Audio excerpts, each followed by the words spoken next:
अस्सलामु अलैकुम रहमतुल्लाहि व बरकातुहू। तमाम अहले इस्लाम को सलाम के बाद में एक अमल लेकर आया हूँ जो कुरान से साबित है, जो कुरान में ही है। मैं आपको पारा नंबर, आयत नंबर, सूरा नंबर सब बता दूंगा। देखो, नमाज के एतबार से जो मेरे चैनल पे मेरे सब्सक्राइबर्स हैं उनसे थोड़ी गुफ्तगू करना चाहूँगा मैं, क्योंकि चंद लोग हैं जिनको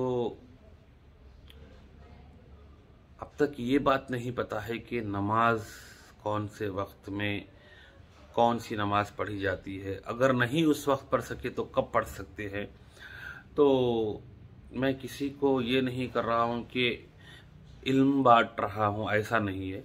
जो मेरे इल्म में है, मेरे सब्सक्राइबर्स को, मेरे चाहने वालों को, मेरे न्यू व्यूवर्स को मैं आपको समझा रहा हूँ, बता रहा हूँ। मैं सीधा सीधा समझाना क्या है, आप बहुत समझदार हो, मुझे समझा सकते हो।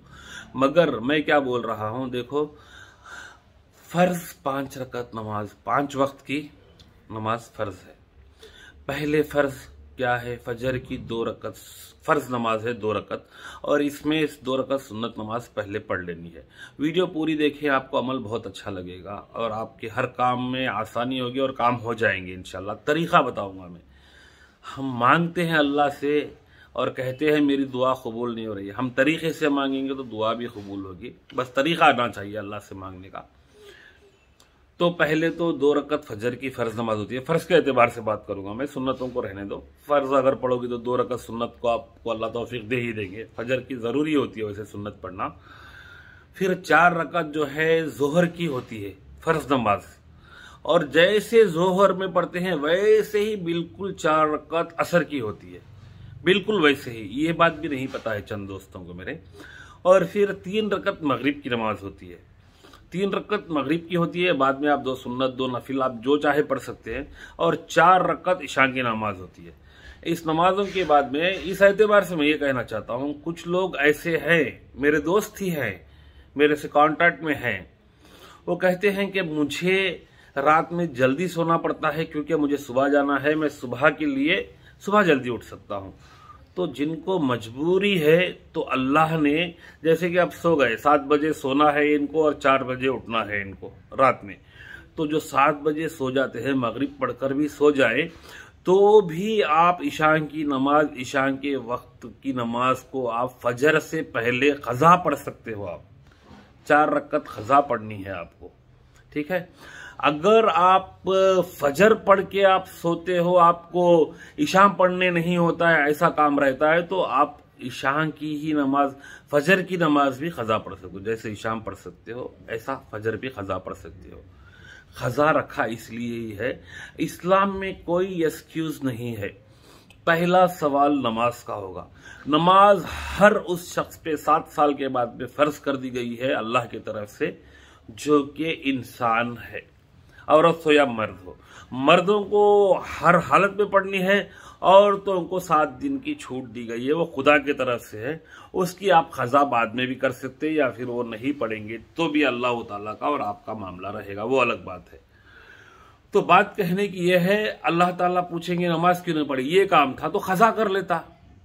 अगर क़ज़ा नहीं करी तो इशारों से पढ़ लेता। बीमार था तो आपको इतना दिया गया है, छूट दी गई है कि बीमार था तो पलंग पे लेट के इशारों से पढ़ लेता था। तो बहरहाल एक्सक्यूज नमाज में नहीं है। और मैं और एक बात कहता हूं, एक हदीस में है, एक हदीस में अल्लाह के नबी फरमा रहे थे, कोई उसके आमाल से जन्नत में नहीं पहुंचेगा जब तक अल्लाह का रहम और करम ना होगा उस पर।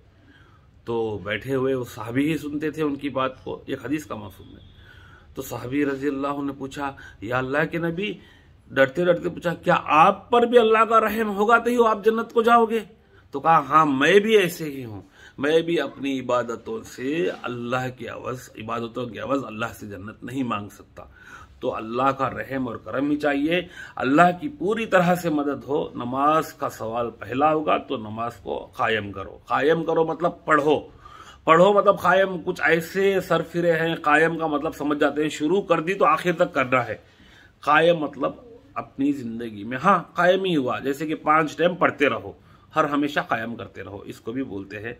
ये मतलब निकाल कर 2 रकअत रूहानी की नमाज दिल से अदा करने वाले, ये सब फेक बाबाओं से, फेक लोगों से आप बचे, ऐसे फेक बातों से बचे आप। ये खसारा में है वो लोग जो आपको दिन से भटकाते हैं और आपके साथ साथ वो भी भटकते हैं।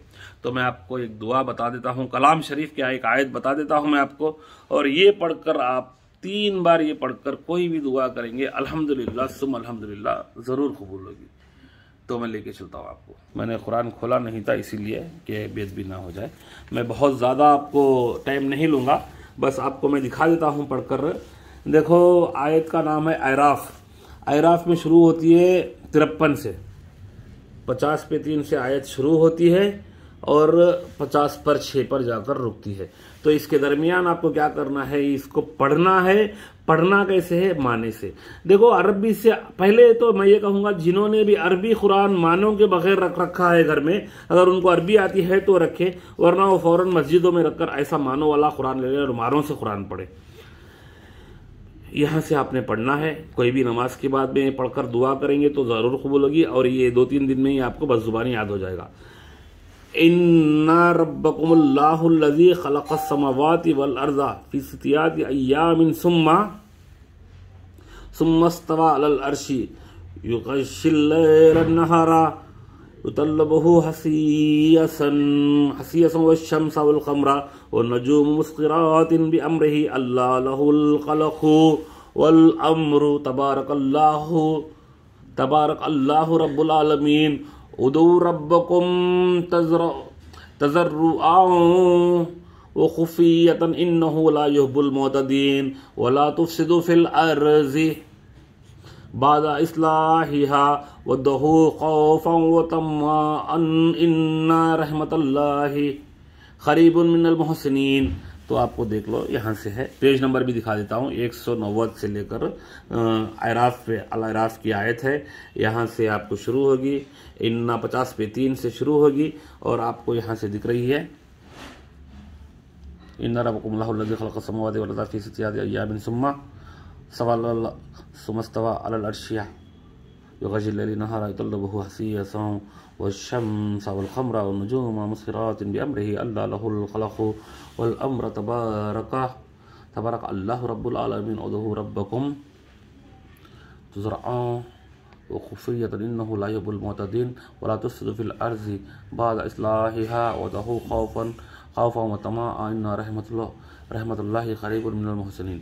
तो ये आप करने से आपकी दुआ ज़रूर कबूल होगी, और इसका माना ज़रूर पढ़े। हाँ, मैं माना ये रखता हूँ, बेशक तुम्हारा रब अल्लाह ही है जिसने सब आसमान और ज़मीन को 6 रोज़ में पैदा किया, फिर अर्श पर कायम हुआ, छुपा देता है शब से दिन को ऐसे तौर पर कि वो शब इस दिन को जल्दी से आ लेती है, मतलब रात आती है और जल्दी इसको छा जाती है ना दिन पे, और सूरज और चांद और दूसरे सितारों को पैदा किया ऐसे तौर पर कि सब इसके हुक्म के ताबे हैं। बेशक सारी चीज़ें अल्लाह ही के हुक्म के ताबे हैं।